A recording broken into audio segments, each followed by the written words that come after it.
Welcome to this presentation on the compliance and enforcement approach under the work health and safety laws. My name is David Eyre and I'm a Senior Policy Officer working on the Work Health and Safety Legislation project. The Department has agreed on 7 key principles to guide the enforcement approach, and all inspectorates will follow this.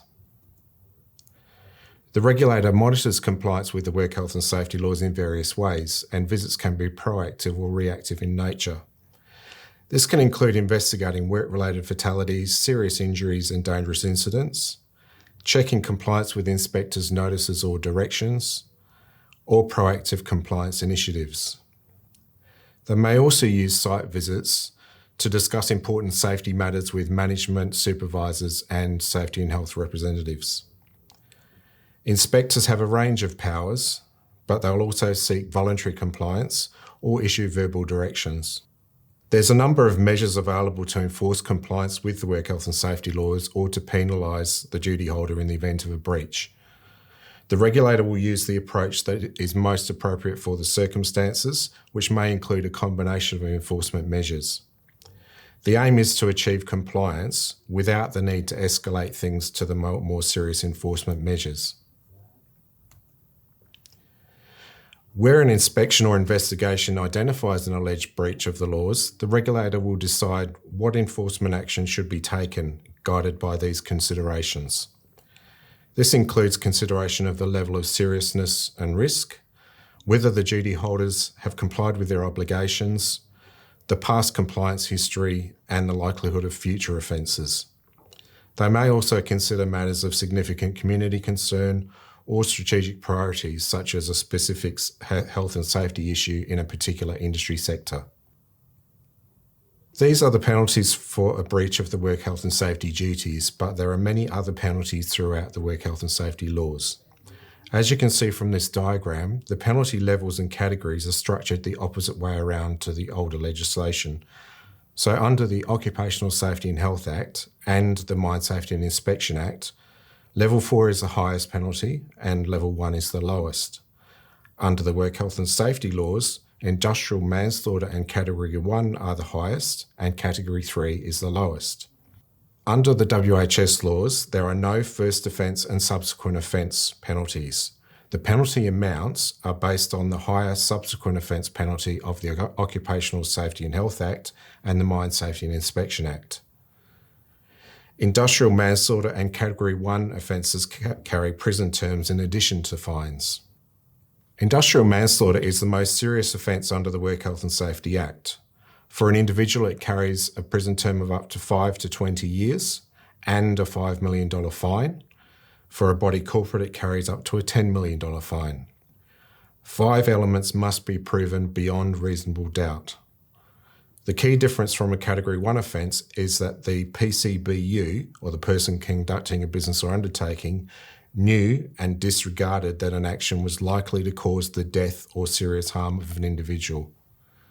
Industrial manslaughter is supported by families of people killed in workplace accidents and by recent government reviews, and it has been implemented by other jurisdictions.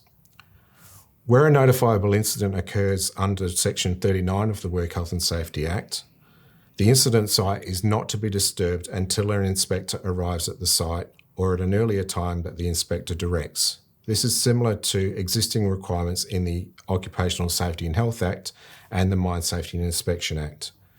However, the Work Health and Safety laws also introduce a new provision.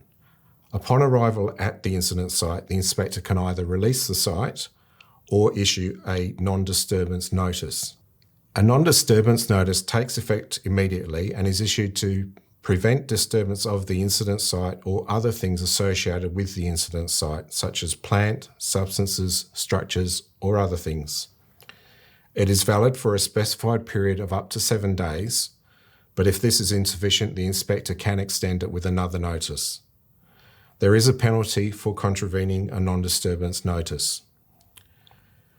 Work health and safety undertakings, also known as enforceable undertakings, are a legally binding agreement between the regulator and the person who proposed the undertaking to carry out specific activities. The regulator is not compelled to accept a proposed undertaking, and if it is not accepted, a prosecution can still proceed.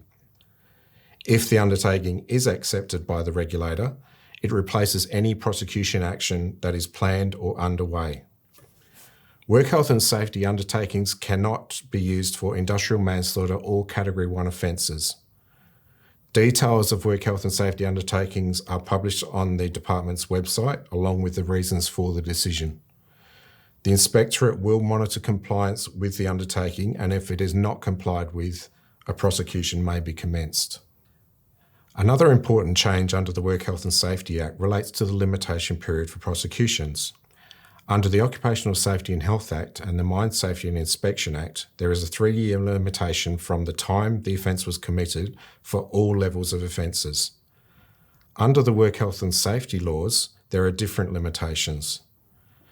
For Category 1, 2 and 3 offences, the period is 2 years. But the important difference is that this is measured from the time the offence first came to the regulator's attention, rather than from the time the offence was actually committed. For Category 1, after 2 years, if fresh evidence is discovered that could not have been discovered during that 2-year period, a prosecution can still be brought. For industrial manslaughter, there are no limitation provisions. And for work health and safety undertakings, the limitation period is 6 months, measured from the date of the contravention of the undertaking or from when the regulator becomes aware of the contravention. That concludes this presentation.